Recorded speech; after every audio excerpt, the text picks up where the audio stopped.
Welcome to EPG Pathshala lecture series in computer science.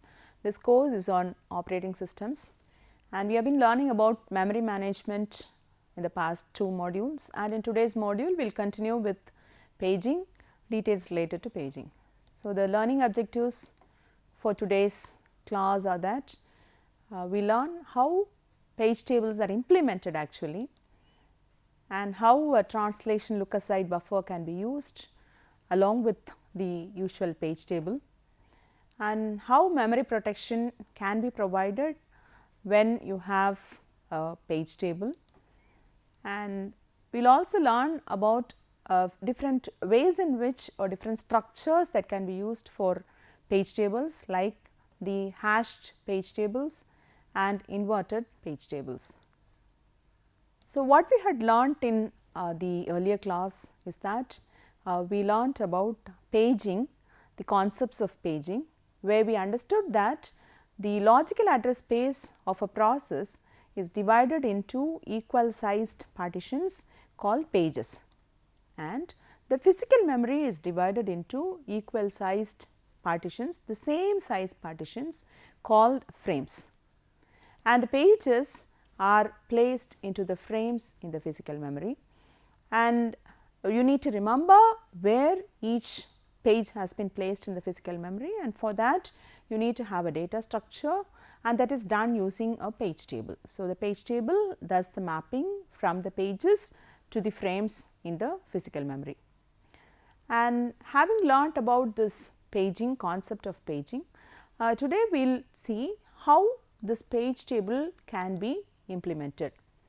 We saw that a page table is allocated for each process. Each process has got its own page table, and in the process control block a pointer to this page table is stored.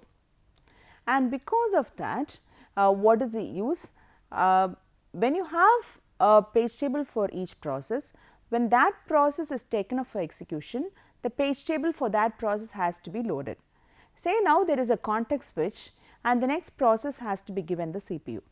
Then in that case, the page table of the newly coming process has to be loaded. So, there needs to be a mechanism to keep track of the page tables of the processes. So, when there is a context switch, the dispatcher will find out the pointer to the page table from the process control block, and it will load the page table from the memory into the hardware tables if you are using, and from then that particular page table will be used. And how can this page table be implemented? One way to implement a page table is to have a set of registers.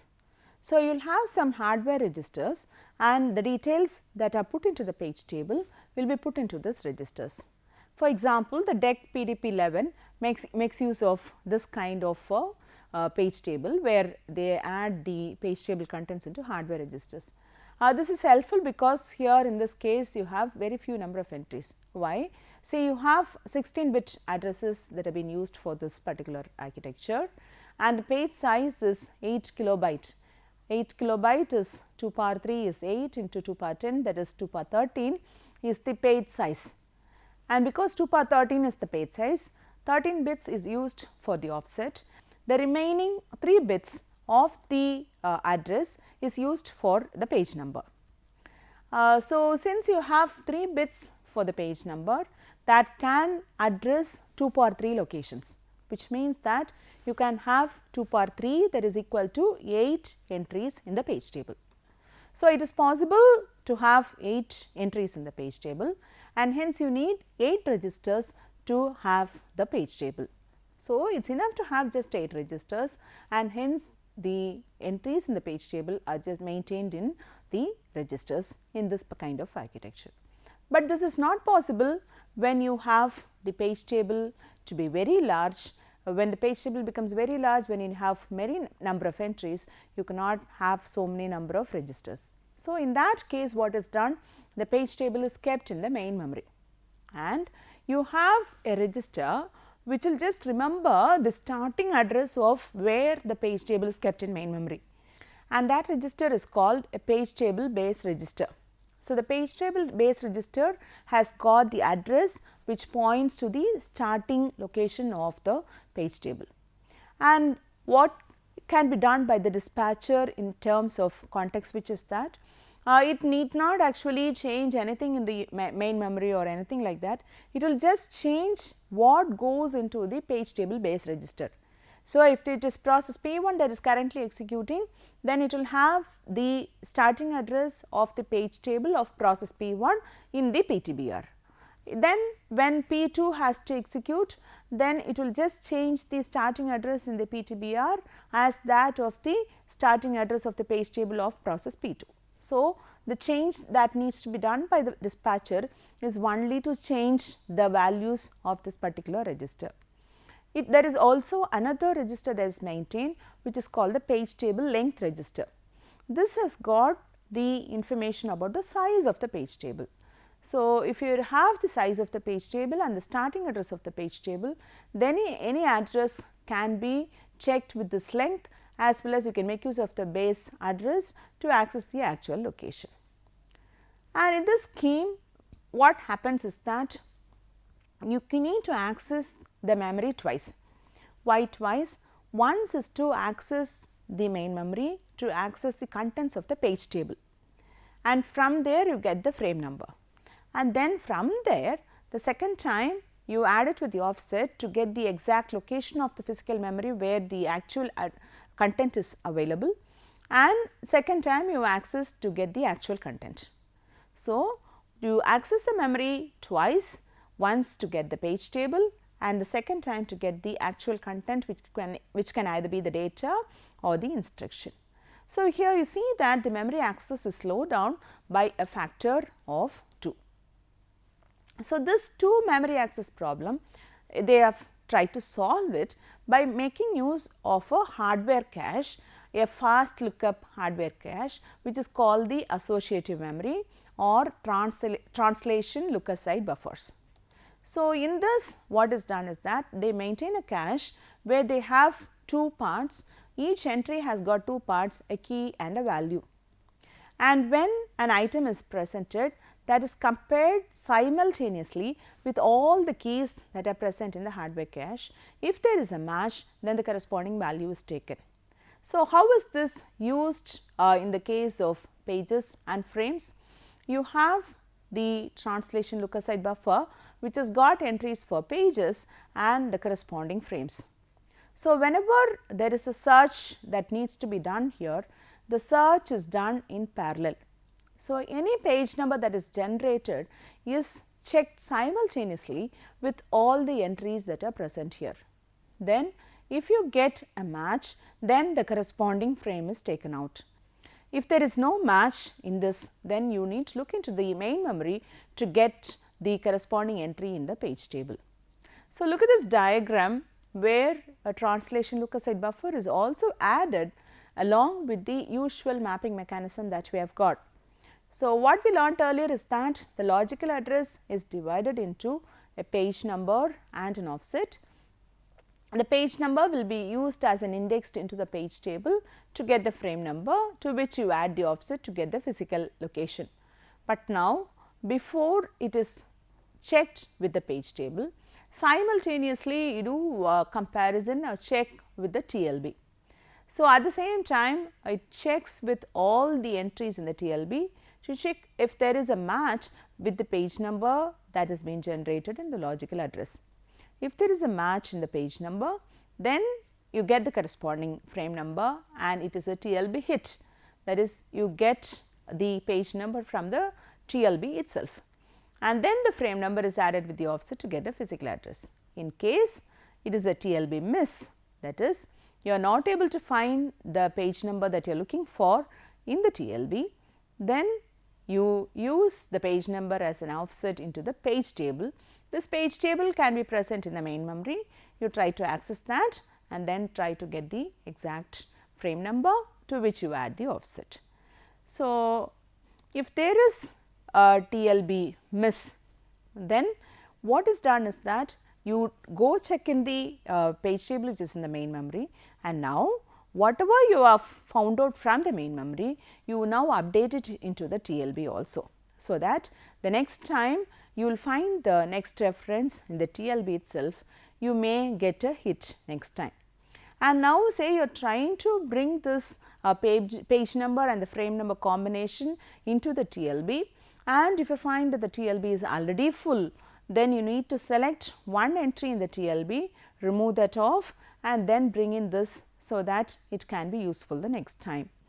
But which one do you select to remove, or which will be the victim to be removed? You can have a lot of replacement policies, like you can have something like a least recently used. You can have some entry which remembers which TLB entry was used recently. If there was one which was not used recently, maybe that is an old memory reference, so you may not use it in the near future. So, that is taken or chosen and the needed one is brought inside. And because of having this TLB, the effective memory access time is improved, or the access time is reduced. How does it get reduced? We will see. Suppose if it takes epsilon time units to look into the associative lookup or to get some information from the TLB, and the memory cycle time is 1 microsecond, that is, it takes 1 microsecond to access the physical memory. And then we have something called a hit ratio. We can calculate a hit ratio, that is the percentage of times a page number is found in the TLB or in the associative registers, and take this hit ratio as alpha. So, how do we calculate the effective access time? That is calculated as 1 plus epsilon into alpha plus 2 plus epsilon into 1 minus alpha. That is, alpha is a hit ratio. So much percentage, for so much percentage, the access time is 1 plus epsilon. What is 1 plus epsilon? 1 is to look into the main memory and epsilon is to look into the TLB. So, when you look into the TLB, you get the frame number and then use the frame number to get the actual memory content, which will take 1 microsecond. So, totally it takes 1 plus epsilon time units, and that is alpha number of times or alpha percentage of times. And for the remaining 1 minus alpha times, you do not get a hit, it is a miss. If it is a miss, you once look into the TLB, that will take epsilon time units to find out whether it is present, it is not present. So, I need to look into the physical memory once to get the page table, that will take 1 microsecond, and then from there you get the frame number and again look into the physical memory to get the exact memory location, which will take another 1 microsecond. So, it takes 2 plus epsilon time units, and that happens 1 minus alpha times. So, this is how you calculate the effective access time. You can see an example of how this effective access time is calculated. Say it takes 20 nanoseconds to search the TLB, that is epsilon that we have seen now, and 100 nanoseconds to access the main memory. Earlier we have taken it as 1 microsecond. Now, if the page number is present in the TLB, then the memory access time will be 120 nanoseconds. Why? 20 nanoseconds to search the TLB, and you will get the exact frame number, and then 100 nanoseconds to access the main memory to get the actual data or the instruction. And if it is a miss, if the page number is not present in the TLB, then it takes 220 nanoseconds. Why does it take 220? Because 20 nanoseconds to search the TLB and it is a miss. So, you need another memory access to search in the page table that is present in the main memory, that will take 100 nanoseconds, and then again you get the frame number from that page table, and then you need to check the memory again for another 100 nanoseconds to get the actual data or the instruction. So, totally it takes 20 plus 100 plus 100, so that is 220 nanoseconds. So, if the hit ratio is 80%, then 80% of the time you have 120 nanoseconds as the access time, and the remaining 20% of the time you have 220 nanoseconds as the access time, and hence the effective memory access time will be 0.8 into 120 plus 0.2 into 220, that is 140 nanoseconds. So, we have seen how it is beneficial by having a translation look-aside buffer. So, the ways in which you can have the page tables are that you can have in hardware registers, or you can have them in the main memory, or you can have them in translation look-aside buffer. Now, we will see how memory protection can be improved by using information that you add to the page table. So, what can be done is that you can add some protection bit to the page table. So, along with the page table entries corresponding to each page, you can have some protection bits, like you can say whether the page can be read only or read write or execute only. So, whenever an address is generated, you also check if you are trying to write into that page or you are trying only to read from that page, and so on. If it is a page which is read only, or if you are trying to write into that page, then just trap is sent to the operating system, and you say that the proper access is not done. Another bit that can be added to this page table entry is the valid invalid bit. This valid bit actually says that if that particular page is in the logical address space of the process, and if it is a legal page. If it is a page which is not present in the logical address space of the process, and if it is not a legal page, then the invalid bit is set. So, if the invalid bit is set, and if an address is made, if a reference is made to that particular address, then in that case a trap is given to the operating system. Look at this example where you have a 14-bit address space, which means it can go from 0 to 16,383 to power 14, and the page size is 2 kilobytes, which means you can have, suppose, see what happens here. The logical address space goes from page 0 to page 5, you have 6 pages, and it occupies only say 10,468 byte is the size of this process. Even though the address space is a 14-bit address space, the size that is occupied by this process is only 10,468, which means it needs only 6 pages. And now, if you look into the page table, you have entries for 6 pages as valid. The remaining 2 entries are kept as invalid. Even though the logical address space says that you can have 7 pages, the process has got only 6 pages, and hence they are marked as valid, and the remaining ones are marked as invalid. So, whenever an address is generated which is above this 12,287, then that will be looked at as an invalid reference, and a trap will be given to the operating system. Here you can see that the size of the process is only 10,468, but still you can make references till 12,287. Above that it is not allowed, because this 12,287 till that it goes into this page, and part of this page is occupied by that process. So, likewise you can have a valid invalid bit which will decide on whether a particular page reference or memory reference is valid or not. And now we look at the different ways in which page tables can be structured. One is you can have hashed page tables, the next is you can have inverted page tables. It is also possible to have hierarchical page tables. We will see this one after the other. In hashed page tables, this is common when the address space is greater than 32 bits. Basically, when do you go for hashing to make the search easier? So, here when the address space goes greater than 32 bits, the number of entries in the page table can go very high. Then in that case, what is done is a hash value is used to hash into the page table. The page table will contain a chain of elements which hash to the same location, and each element will have 3 fields. One is the page number, the next is the matched page frame, and the next is a pointer to the next element in the linked list. And the virtual page numbers are compared in this chain while you are searching for a match. If there is a match, then the corresponding physical frame is extracted. Just look at this diagram, this example, where you use a hashed page table. The logical address, as we have seen earlier, is divided into a page number and an offset, and the page number is actually used as the virtual page number is used as a hash function, which is used to check into the hash table.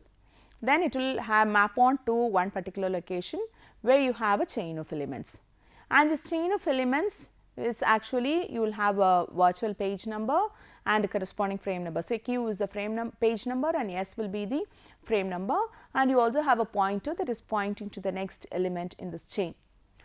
And you check each of these elements and you find that there is a match here with P, and R is the corresponding frame number. That R is taken and is added with the offset to get the corresponding physical location.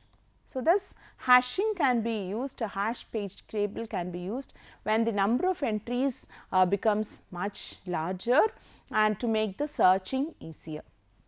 Next, another way in which you can maintain a page table is used to have an inverted page table. In the examples that we had seen earlier, we saw that each process has got its own page table. So, usually it is like that, where each process has got a page table associated with it, and the page table will have an entry for each page of that process. But now again the problem here is that when the page table has got many number of entries, or when the number of pages is very large, then in that case the page table size also becomes very large, and this page table will occupy a lot of space in the physical memory. It will consume large amount of space in the physical memory. So, the solution here is to go for something called an inverted page table. So, what is done in an inverted page table? Here you have only one page table. For all the processes all put together, there is only one page table. So, corresponding to each physical frame in the physical memory, you have an entry in the page table. So, if there are 32 physical frames, then you have 32 entries in the page table. And what you remember in each of the entry? You remember that in this physical frame, the page of which process is kept, that information is stored in this page table. So, each entry has the virtual address of the page that is stored in the actual location and the information about the process that is owning that particular page. So, you will have only one page in the system, page table in the system, and you do not have to have a number of page tables, it is enough to have just one page table. So, just look at this diagram. Here you see that the CPU generates a logical address which has got a page number and an offset. Now, you combine this page number and the process ID of the process, and that is searched in this page table. So, you search for the process ID, and if there is a matching, then you also check if the page number is matching. So, when this process ID and page number combination is matching, then you get this frame number, and that is added with the offset to get the physical memory. So, this decreases the memory needed to store each page table, but the problem here will be that it will increase the search time. In the earlier case, when we had individual page tables for each process, we just use the page number as an index into the page table to get the corresponding frame. But here you can't do like that, you will have to search each entry one after the other to look for a combination of this process ID and the page number. And only then, suppose if it is the last entry, you will have to go through the entire page table to get the corresponding memory reference. So, using a hash table, what you can do is you can limit the search that has been done. You can search limit the search having hashing along with an inverted page table. So, summary for today's class. We learnt about how page table can be maintained, where page table can be kept. Page tables can be kept in registers, can be kept in the main memory, or it can be kept in translation look aside buffers. But when the size of the page table is very small, you can keep them in registers because you will have only limited number of registers. But if you have a larger page table size, then you can keep them in the main memory. But keeping in main memory will increase the search time because you will have to look into the main memory twice, once to search the page table and the next time to find out the exact location where the data or the instruction is present. So, to reduce the time taken to search, this double search time, what is done is you maintain a hardware cache where you maintain a few number of page numbers and the frame numbers, which is called the translation look aside buffer. So, I look into the TLB to find out if there is a hit. If the page number is present, then you take it from the TLB itself and reduce the searching or looking into the main memory. If there is a miss, then you will have to look into the the page table that is present in the main memory and bring in the required contents into the TLB for future reference. And then we saw that we can have different kind of page table structures. One is to have a hashed page table. In a hashed page table, what is done? You have more number of entries. When the number of entries becomes very large, searching the page table is made easier by having a hash value. And then it is also possible to have an inverted page table where you have a single page table rather than having individual page tables for each process. Have a single page table and each location in the page table corresponds to a physical frame, and you may remember in the page table what process, what page number of which process is kept in that particular physical memory location. And here again the problem will be that you need to search through the page table one after the other to get the exact memory location. So, the references are acknowledgement. Thank you.